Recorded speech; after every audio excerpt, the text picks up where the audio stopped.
যখন এই ধরনের কথা বলবো যে আমি না পড়ে থাকতে পারি না, আমি না খেলে থাকতে পারি না, আমি না রান্না করে থাকতে পারি না, কোনো একটি কাজ না করে কি থাকতে পারি না, তখন বলবো I can not but. I can not but এরপরে এই 5টি সেন্টেন্স যদি আমাদের জানা থাকে, আমাদের পক্ষে অনেক অনেক বাংলা কথা ইংলিশে বলা সম্ভব এবং তৈরি করা সম্ভব নতুন নতুন সেন্টেন্স। তার জন্য তোমাকে এই 5টি সেন্টেন্স ফলো করতে হবে। এই 5টি সেন্টেন্সের মাধ্যমে শিখব 5টি স্ট্রাকচার। এই 5টি স্ট্রাকচার যদি ফলো করতে পারি আমাদের পক্ষে অসংখ্য বাংলা কথা ইংলিশে বলা সম্ভব হবে। এখানে শুরুতে যে সেন্টেন্সটি রয়েছে, যখন এই ধরনের কথা বলি যে আমার বরং এই কাজটা করাই কি উচিত, অথবা আমার বরং ঘুমানোই ভালো, আমার বরং যাওয়াই ভালো, এই ধরনের কথা যখন বলি সেই ক্ষেত্রে আজকের পর থেকে ইংলিশে বলবো। বলার জন্য তোমাকে যে কাজটা করতে হবে, আই হ্যাড বেটার, আমার বরং উচিত বা আমার জন্য বরং ভালো। তারপর এখানে রয়েছে কি রিড। রিড মানে কি পড়া, এটা হলো ভার্বের একটি প্রেজেন্ট রূপ। Read, I had better read, আমার বরং পড়াই উচিত, অথবা আই হ্যাড বেটার প্লে, আমার বরং খেলাই উচিত, অথবা আমার জন্য বরং খেলাই ভালো। আই হ্যাড বেটার কুক, আমার বরং রান্না করাই কি উচিত, অথবা আমার বরং রান্না করাটাই কি ভালো। সেই ক্ষেত্রে বলবো আই হ্যাড বেটার। এখানে রিড রয়েছে, তুমি যে কোনো একটি ভার্বের প্রেজেন্ট রূপ ইউজ করো তাহলে হবে। আই হ্যাড বেটার রিড, আমার বরং পড়াই উচিত। আই হ্যাড বেটার প্লে, আমার বরং খেলাই ভালো। আই হ্যাড বেটার কুক, আমার বরং রান্না করাটাই কি উচিত। ওকে, এখানে তুমি যে কোনো ভার্বের একটি প্রেজেন্ট রূপ শুধু বলবা তাহলে ইংলিশটা হয়ে যাবে I had better.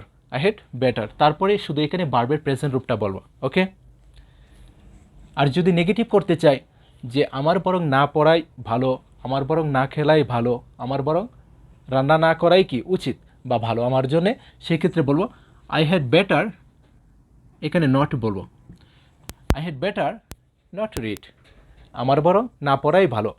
I had better not play, আমার বরং না খেলাই ভালো। I had better not cook, আমার বরং রান্না না করাই কি ভালো। আশা করি ক্লিয়ার। পরের সেন্টেন্সটি দেখি, I can not but.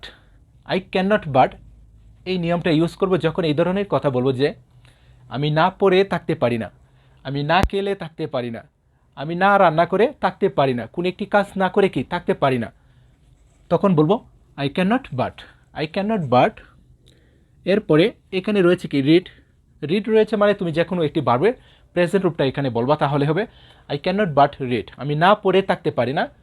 I can not but play, আমি না খেলে থাকতে পারি না। I can not but cook, আমি রান্না না করে থাকতে পারি না।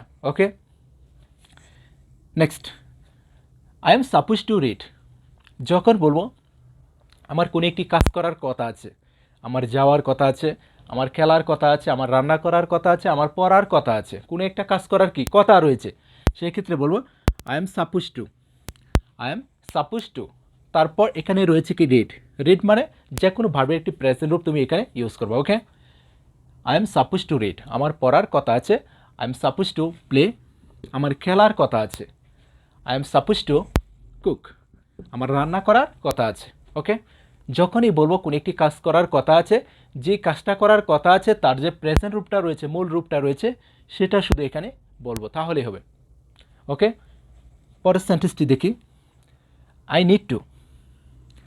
যখন বলি যে আমার কোনো একটি কাজ করার দরকার, আমার কোনো একটি কাজ করার কি প্রয়োজন, আমার পড়ার প্রয়োজন, আমার খেলার প্রয়োজন, আমার রান্না করার প্রয়োজন, আমার যাওয়ার প্রয়োজন, তখন বলবো I need to.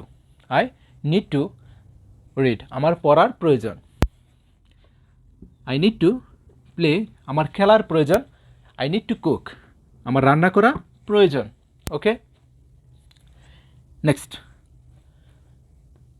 I am able to read, আমি পড়তে সক্ষম। যখন বলবো কোনো একটি কাজ করতে আমি সক্ষম, মানে কাজটা কি আমি করতে পারি, তখন বলবো I am able two. I am able two হলো কি কোনো একটি কাজ করতে আমি সক্ষম। হি ইজ এবল টু, সে কোনো একটি কাজ করতে সক্ষম। ইউ আর এবল টু, তুমি কোনো একটি কাজ করতে সক্ষম। যখন বলবো কোনো একটি কাজ করতে সক্ষম, সাবজেক্টের পরে অ্যামিজার থেকে একজনকে ইউজ করব। যখন বলবো কোনো একটি কাজ করার কথা আছে, সাবজেক্টের পরে এম ইজ আর থেকে একজনকে দিব কি সাবজেক্ট অনুযায়ী। ওকে, এখন যদি বলি যে আমি পড়তে সক্ষম, I am able to read, আমি পড়তে কি সক্ষম মানে আমি পড়তে পারি। I am able to play, আমি খেলতে সক্ষম। I am able to cook, আমি রান্না করতে সক্ষম মানে আমি রান্না করতে পারি। যখন বলবো কোনো একটি কাজ করতে সক্ষম, যে কাজটা করতে সক্ষম তাকে ইউজ করব সাবজেক্টের জায়গায়, যার কাজটা করার কথা আছে তাকে বলবো সাবজেক্টের জায়গায়। তারপর এখানে হতে পারে এম, ইজ অথবা আর, এদের যে কোনো একজন হতে পারে কি সাবজেক্ট অনুযায়ী। এখানেও যে কোনো একজন হতে পারে সাবজেক্ট অনুযায়ী। I am, he is, Kamal is, you are, we are. Okay, যে কোনো একজনকে ইউজ করব। Am is are, am is আরের যে কোনো একজন হবে।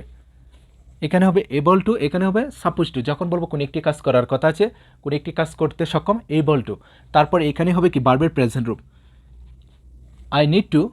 এখানে হবে কি ভার্বের প্রেজেন্ট রূপ। এখানে যে 5টি সেন্টেন্স রয়েছে সবগুলোর মধ্যে হবে ভার্বের প্রেজেন্ট রূপ। এটা খুবই সহজ একটা বিষয়। এখানে যে ভার্বটা ইউজ করেছি, তুমি এখানে যে কোনো ভার্বের প্রেজেন্ট রূপটা বলো বা লেখা হয়ে যাচ্ছে। যদি এই ক্লাসটি ফলো করতে পারি আমাদের পক্ষে অনেক অনেক বাংলা কথা ইংলিশে বলা সম্ভব। যদি